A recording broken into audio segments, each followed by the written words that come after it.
Godavari delta canals చెత్తకుప్పల్లా మారిపోయాయి. ఎక్కడికక్కడ మట్టి పేరుకుపోవడంతో నీళ్లు వస్తాయో లేవోనన్న ఆందోళన అన్నదాతల్లో నెలకొంది. కాలువలపై ఆక్రమణలు, పూడిక తీయకపోవడంతో రైతుల పాలిట శాపంగా మారింది. ఎన్నికల కోడ్కు అధికారులు నిర్లక్ష్యం తోడు కావడంతో కర్షకులకు ఇబ్బందిగా మారింది. ఇప్పటికే వర్షాలు మొదలు కావడం, రేపు వరదలొస్తే పరిస్థితి ఏంటనేది ప్రశ్నార్థకంగా మారింది.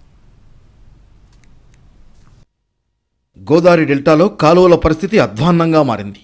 ఆధునికీకరణలో భాగంగా ఈ ఏడాది పంట కాలువల్లో పూడికతీత పనులు చేపట్టలేదు. వ్యవసాయ పనులు పూర్తయి కాలువలు మోసే నాటికి ఎన్నికల కోడ్ అమల్లో ఉండడంతో కాలువల్లో పూడికతీతకు నిధులు మంజూరు కాలేదు. దీంతో పూడికతీత పనులు జరగలేదు. ఈ నెల 1 నుంచే గోదావరి డెల్టాలోని కాలువలకు నీరు విడుదల చేశారు. ఈ టైంలోనే కాలువలు, మురుగునీటి కాలువల ఆక్రమణలు రైతన్నల పాలిట శాపంగా మారుతోంది. కాలువలను పూడ్చేసి అక్రమ నిర్మాణాలు పెరిగిపోవడంతో నీరు పారే కాలువలు మూతపడే స్థాయికి చేరాయి. దీంతో వర్షాకాలం వస్తే చాలు కాలువల సమీపాల్లోని పంట భూములు నీట మునుగుతున్నాయి. చేతికంది వచ్చిన పంట నోటి వద్దకు చేరడం లేదు. పంట కాలువ అయితే డ్రైన్లన్నీ ఇందులో పెట్టేస్తుంటే నీరు రావట్లేదండి. బాగు చేద్దామన్నా దిగి బాగు చేయలేం. అదే మా సమస్య. ప్రభుత్వం నుంచి కాలువలు శుభ్రం చేసి కదంతా నీరు బాగిస్తే పంటలు బాగా పండించగలదు. అదండి. రైతులు వేసిన పంట చేతికి రావాలంటే కాలువలు ఆయువు పట్టులా పనిచేయాలి.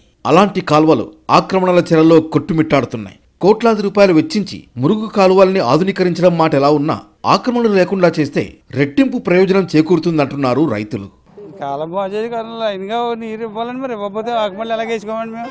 ఈ దిశగా కనీస చర్యలు కూడా శూన్యంగా కనిపిస్తున్నాయి. ఉమ్మడి తూర్పుగోదావరి జిల్లాలోని పలు మండలాల్లో ఏళ్ల తరబడి మురుగు కాలువలు ఆక్రమణలతో బక్కచిక్కిపోతున్నాయి. ఖరీఫ్లో అధిక వర్షాల సమయంలో చేలల్లోకి ముంపు నీరు వేగంగా దిగిపోవడంతో రైతులు నష్టపోతున్నారు. ఆక్రమణలు తొలగించేందుకు అధికారులు ప్రయత్నించేలోపే రాజకీయ పైరవీలు మోకాలడ్డుతున్నాయన్న విమర్శలున్నాయి.